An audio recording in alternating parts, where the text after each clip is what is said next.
Method 1, phone meetings. Now, this is probably the most self-explanatory method, but there is a little more to it than meets the eye. I mean, at least if you want to do it successfully. Now, I pointed out to use tangible phone books or an online directory listing of local businesses in your area. So take each and every business that looks good and write down the name, the address, and the phone number, or type it down, whichever you prefer. Now, give them a call. And when someone answers, ask, "Can I speak with the owner?" And hopefully they're going to transfer you. Now, if they say that the owner isn't in, ask for the manager. Now, just make an effort to talk to the highest up person that you can. And once you've got them on the phone, make sure that you've got your brochure handy. And this is where a little engineering will come into play.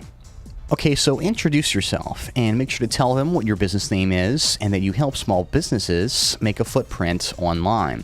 Or at least tell them that you're a freelance marketer that helps small businesses do the same. Now, you can tell them something like the following. You can be like, "Hey," and say that casually. "Hey, this is," insert your name, from, insert your business name there. And you can say, "I'm inquiring to see if you'd be interested in my marketing services that can potentially boost your sales and increase your customer potential." Then go on to say, "I offer a few services that seem like they fit your business well, and if you'd like to hear what I can do for you, I'd be happy to go over some stuff with you." And then the ever classic, "Can you spare just a couple minutes?" And that's all there is to it. You see, it's really not that hard. You just make sure that you're laid back, and it's more of a casual conversation. It doesn't have to be intimidating or anything.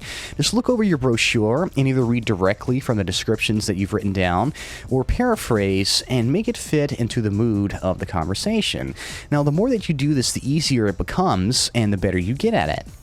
Now, sometimes a bigger impact is when you actually bring them your brochure. So when you're on the phone with them, after you ask if they've got a few minutes to spare, tell them that you can also bring them the little brochure during hours of operation.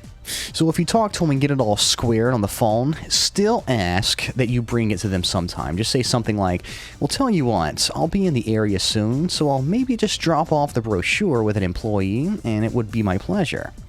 Okay, method 2, in-person stop. Now, don't be freaked out, don't be intimidated, don't stress, don't get anxious, don't worry, and don't anticipate this. Don't think about it at all, actually.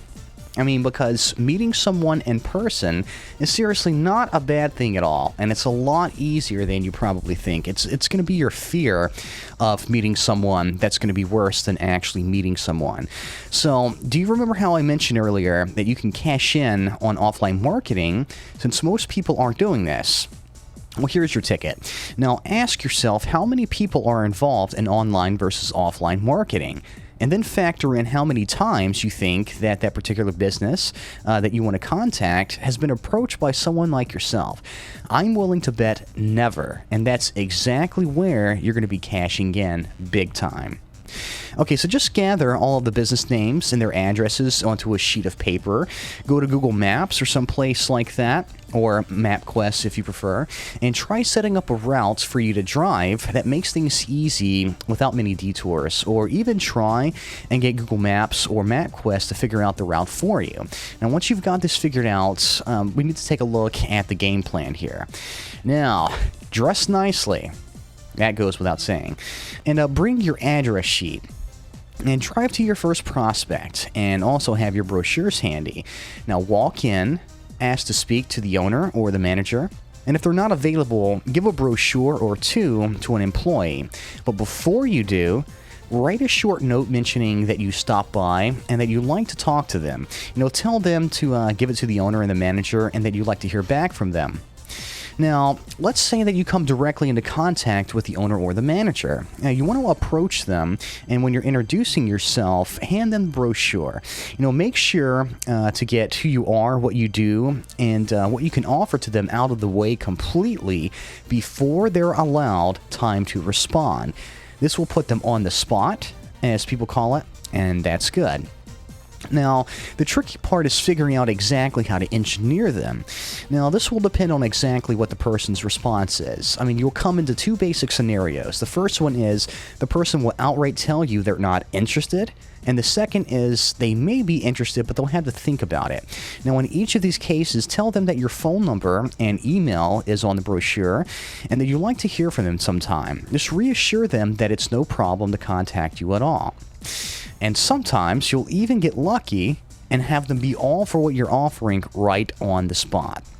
So back to the engineering that I was talking about. Okay, scenario one is where they're not interested, so just tell them to please contact you if they ever think you can be of service to them and that you'd be happy to talk with them sometime. Now walk back to your car and put an X next to their name on your address sheet and just hope that they call you in the future. You know, just X them off or mark them off there.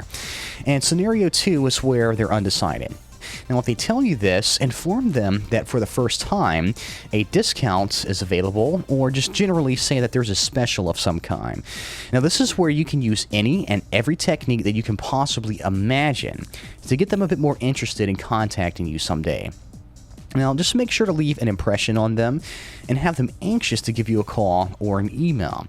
And as already mentioned, sometimes they'll take you up on your offer right on the spot, and that's excellent. So just go with the flow and try to establish rapport with them. You know, be a little laid back and possibly even crack a joke or something. And this is going to make them feel more at home and comfortable with you. And explain anything that you feel is necessary and answer any question that they may have. And once everything is out of the way, tell them that you're available to be contacted and say that you hope to hear from them soon. Bam. That's it. Method 3, email. Okay, since you're a marketer, you pretty much know how this works, but we're going to get into this because it has a little twist.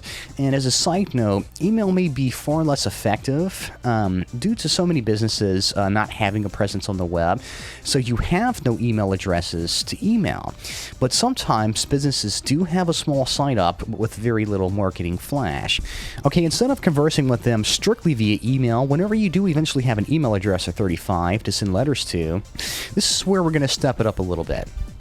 Now, when you're writing an email to a business somewhere in there, make sure that you mention that you'd like to either give them a call to discuss someday, or even tell them that you'd like to come down and talk things over someday. Once again, remember, if you're scared of all of this in-person stuff, just remember how many people are not doing this and how much you can cash in where they fail. Okay. So in your email, let them know that you've got brochures, I'm talking like tangible ones, to hand out, and leave them with your website address, and let them have a look at your services, and hopefully they'll like what they see, and you'll have a new client in no time. Now, as you can see, this isn't that complicated. You can use your own intuition and tweak any and every little thing that I just said to the way that you see fit, and I bet you anything it will be just as effective. I mean, this isn't rocket science, and you'll especially have a greater chance of targeting these local offline businesses since they're not used to being approached by a marketing firm. And actually, they may be the ones that are intimidated by you. And plus, they may think of themselves as all the more successful because they actually grab the attention of someone who works in business. And that's just more fuel for the fire, and it increases your chances of landing a client.